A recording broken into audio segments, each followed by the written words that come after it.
Evet dostlar, aşıklar, ozanlar yıllar boyu, seneler boyu sazı elinde adım adım gurbet yolunda gezen insanlar. Şöyle ki aşıkı söyleten mutlaka aşkıdır. Öyle ki aşk deyince bazı insanların aklına bir sevgili veyahut daha başka şeyler geliyor. Ama şöyle ki bir sevda yarası vardır.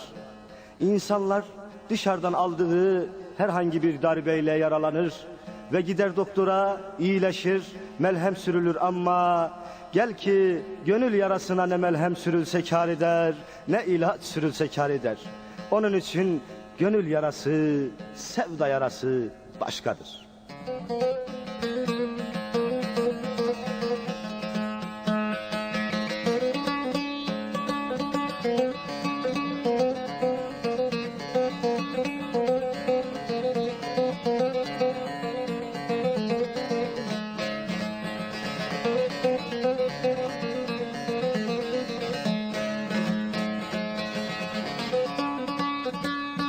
Aman aman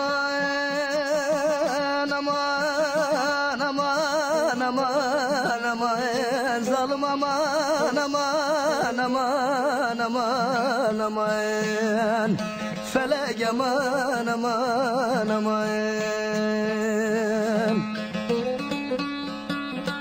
Hele canıma nasıl diyen derdimi gözlerinden akan sel aşığım. Hele fikri mecnun oldum hayali kerem. Bir bülbülem ben o güle aşığım, aşığım, aşığım, aşığım. Bir bülbülüm ben o güle aşığım.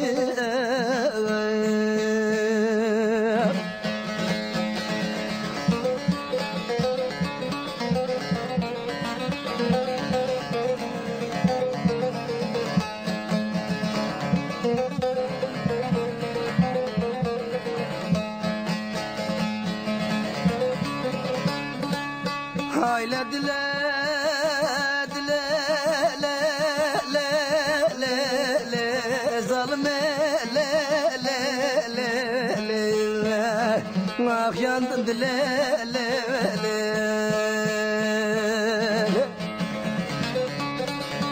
Oğul yığılmış Berhanan gider güçleri, ana bilemedim neydi suçların.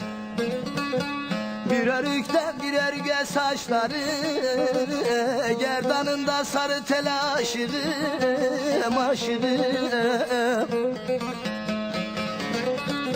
Birer ükten birer üge saçları, gerdanında sarı tel aşığım.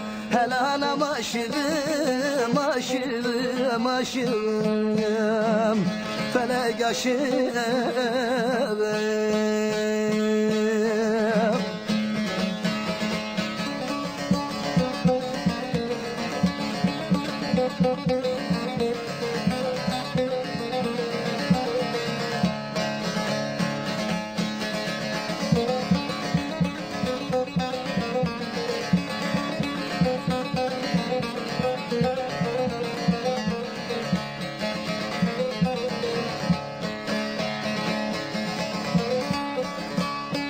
Aman aman aman aman aman aman aman felek aman aman aman aman.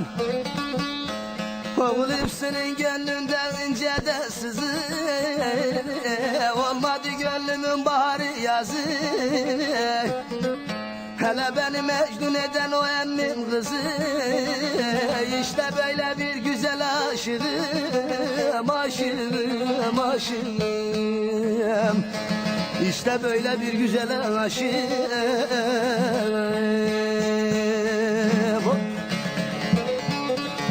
Beni mecnun eden o emmim kızı, işte böyle bir güzel aşığım.